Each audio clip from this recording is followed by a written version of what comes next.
to the program, and next is 3D print. And I'm a little bit curious how that fits into the Strålfors agenda. Okay, so if you look at PostNord and Strålfors, we have the ambition to be in forefront and be powered by change and take advantage of new opportunities that tech enable. So within the group, we drive different initiatives, AI, robotics, etc. And Strålfors is hosting the 3D initiative on behalf of the PostNord Group. And the reason why? Well, first of all, we're leading in 2D print, and this is about 3D print. So it's it's just some difference, but not huge. No, okay, you said it. But obviously, 3D is so much more than the printing part. It's really about reinventing the supply chain, which we will hear about now. And obviously, PostNord Group, we are a supply chain actor. We facilitate the logistics in all of the Nordics. And reinventing the supply chain has huge sustainability effects. And it's very, very interesting for the group. Super. We'll talk about this now, because we're going from digital payments to physical spare parts, talking about 3D printing. To explain 3D printing in a very simple way, it's more like a 2D printer that you put another piece of paper on and print upwards. So it's very basic technology, but it's a three-dimensional. This is the inside of our 3D printer. Many people have a perception of size when you talk about 3D printing, but it's actually no limits. Today we print everything from houses in Netherlands to small products, etc. You can even print a part of a rocket that's going to space.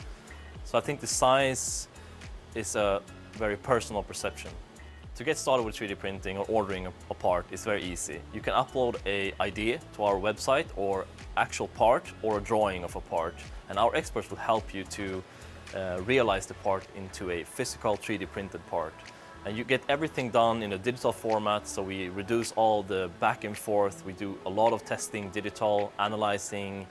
Right now, we can't see the parts because they are inside of this nylon powder here. If you have a physical product, you can send it to us. We will 3D scan it, or we will redesign it by hand in CAD drawings and make a part that will be sustained forever, basically. Here we have an assembly with heaters and a thermal camera. What it does is it preheats the bed to an even temperature before the printed arrives.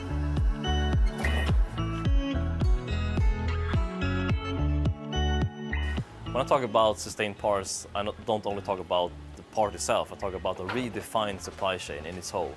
We talk about reducing the amount of transport from Asia to local production, which means that we don't have to store a lot of products on the warehousing. We don't have to ship parts from around the world. We can locally produce them here when they are needed, at the time they are needed, and just as many as needed. So these are all the parts in the 3D printer. These parts can be from different customers.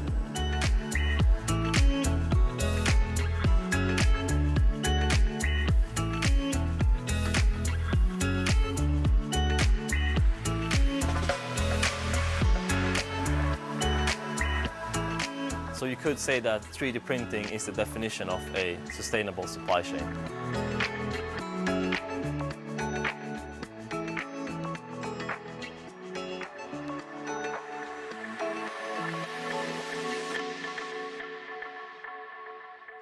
That's no apple I would like to take a bite out of.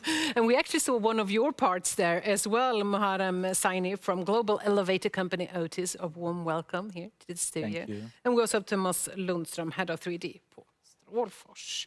So Muharrem, one of your parts, and it just got me wondering, how many parts are there in an elevator? Probably more than people think. So if you count bolts and nuts level, it's more than 1,000 parts actually in one elevator. That's crazy. And I was also thinking, because my elevator is really old, and so there has to be a lot of different models as well. Exactly. And in the end, a lot of parts. In Nordics, imagine that we have a mature portfolio over 30, 40 years old. And during these years, a lot of original manufacturers are changed. Some of the parts are stopped producing. So imagine the challenge. probably we have over 150,000 different parts in the industry now. So how do you get that chain of parts working? Yeah, it's really huge and it's really difficult. You have to have really big warehouses, big supply chain organization, and you need to be really on top. Yeah, I can imagine. So Thomas, tell us how Strålfors and Otis came to know each other and how they came to your attention. Yeah, it's quite a funny story actually. I was scanning for partners and thought that Otis would be a great partner for us. And I looked at LinkedIn actually and find the CEO of Otis Nordic. I wrote to him about the benefits of supply chain. And he was excited, I was excited. And we had a meeting where I met Muharrem. We started exchanging a lot of ideas and theories about how we can make a digital supply chain for Otis. Mm. So 3D, we've been talking about that for years, and it's been on the drawing table forever and ever. But now finally, it's coming out to business, and we're talking about, you know, time to deliver a lot of things that can be done with this printing a part. But how long does it really take from if I miss something in fixing an elevator till I have it in my hand? Well, we have two different categories on that. One is from idea to product, which means that if you have nothing and to an actual product that you can hold in your hand, it's about 1 to 4 weeks. But if you actually have a part designed already, a digital format, then it's just a few days at maximum. At the shortest time, I would say less than 2 days or something like that, you can actually have a part in an emergency situation. And Muharrem, I'm curious about this because I'm thinking the time is of essence to you.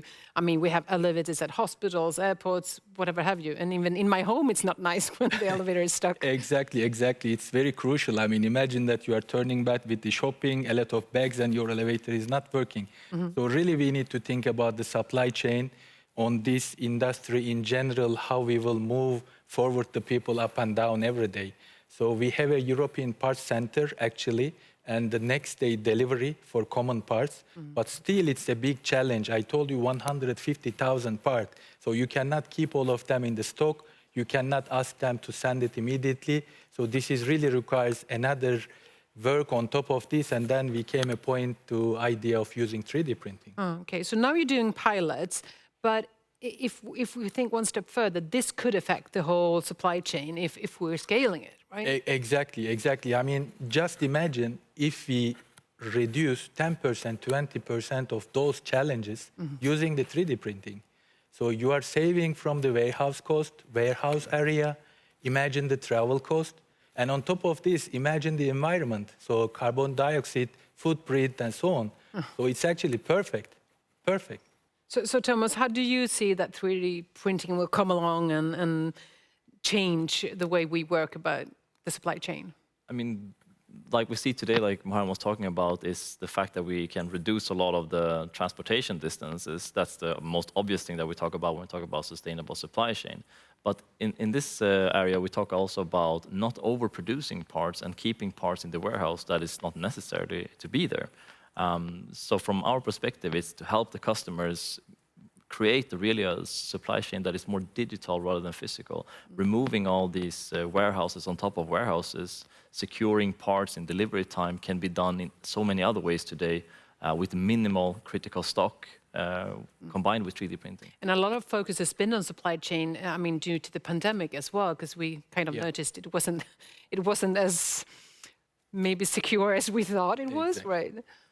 So in that point, I mean, you can see really how it hurt a lot of companies. And even if you have a warehouse in France, for example, you cannot get parts from France to Sweden because the borders were blocked.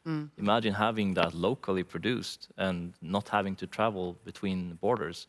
That's what you talk about with 3D printing, to reduce that and make a distributed manufacturing. So if you talk sustainability, you can check a lot of points here, right? Definitely. I mean, like I said, the transportation distance was one of them, but a lot of them is overproduction of parts. We are with 3D carbon footprint, everything goes into this. Yeah.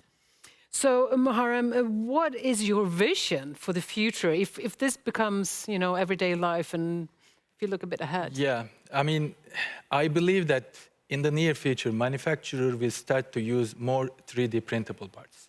So it's not only the elevator industry, but it will be more in every industry. So it will help also to customize the product according to the customer needs. So we will customize it. And I think once upon a time, we will come our technician will go a broken elevator, identify the part, and just go back to one and print it out with a 3D printer. So he will have a 3D printer in the car? Yeah, I think so. I think so. Then go back to the elevator and fix it.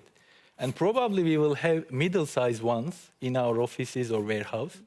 And most probably it will be companies like Strafforge supporting all the industries with the big machines, big parts, and the complex issues. So then we're talking about digital warehouses, right? Yeah, Exactly. And that's something that we really put our focus on, building a digital warehouse where the customers, such as Otis, can have their parts stored in a digital environment and just go in and press print, and it will be sent and produced locally as close as the engineer as possible. Well, that's the idea about it. It sounds like this future is definitely solving a lot of problems for us. Thank you so much for this glance into it. Thank you. Thanks. Thank you.